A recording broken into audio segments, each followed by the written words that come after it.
Hello, నేను doctor A Vamshi Krishna, consultant orthopaedic surgeon Vidhata hospital Vijayawada. ఇవాళ నేను మాట్లాడే టాపిక్ వచ్చి షోల్డర్ డిస్లొకేషన్ అండి. సో ఒకసారి షోల్డర్ డిస్లొకేట్ అయింది, తర్వాత ఏం చేయాలి? షోల్డర్ డిస్లొకేషన్ అనేది ఎమర్జెన్సీ అండి. అంటే షోల్డర్ డిస్లొకేట్ అయిందని తెలియగానే ఎంత త్వరగా కుదిరితే అంతవరకు హాస్పిటల్కి తీసుకురావాలి. తీసుకొస్తే అప్పుడు మనం ఎక్స్రేస్ తీసి చూసి అది యాంటీరియర్ డిస్లొకేషనా పోస్టీరియర్ డిస్లొకేషనా చూసుకొని దాన్ని బట్టి ఆ షోల్డర్ జాయింట్ ని రీలొకేట్ చేసి షోల్డర్ జాయింట్ డిస్లొకేట్ అవ్వకముందు నార్మల్ గా ఎలా ఉందో అలా తీసుకొస్తాం. రిడక్షన్ చేసాము షోల్డర్ డిస్లొకేషన్ ని, ఇంకంతేనా తర్వాత ప్రాబ్లమ్స్ ఏమి రావని డౌట్ ఉంటుంది. సో ఒకసారి షోల్డర్ డిస్లొకేట్ అయ్యిందంటే డిస్లొకేషన్ అయ్యే ప్రాసెస్ లో కూడా షోల్డర్ కి డ్యామేజ్ జరుగుతుందండి. కొంతమందికి లోపల డ్యామేజ్ ఉండటం వల్ల కూడా డిస్లొకేషన్ అవుతుంది.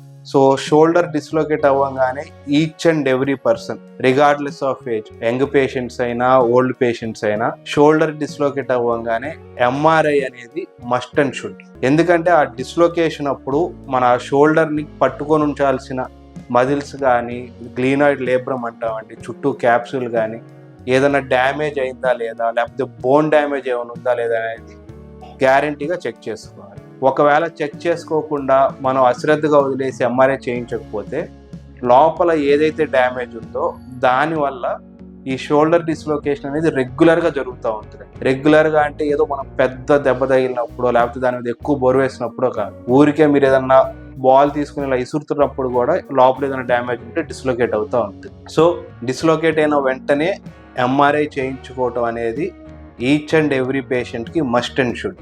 సో ఎంఆర్ఐలో డ్యామేజెస్ ఏమీ లేకపోతే ఇంకా ఫర్దర్గా మనం జస్ట్ ఒక 3 వీక్స్ రెస్ట్ ఇచ్చి తర్వాత మీ నార్మల్ యాక్టివిటీస్ని ఆ చేత్తో స్టార్ట్ చేసేయచ్చు.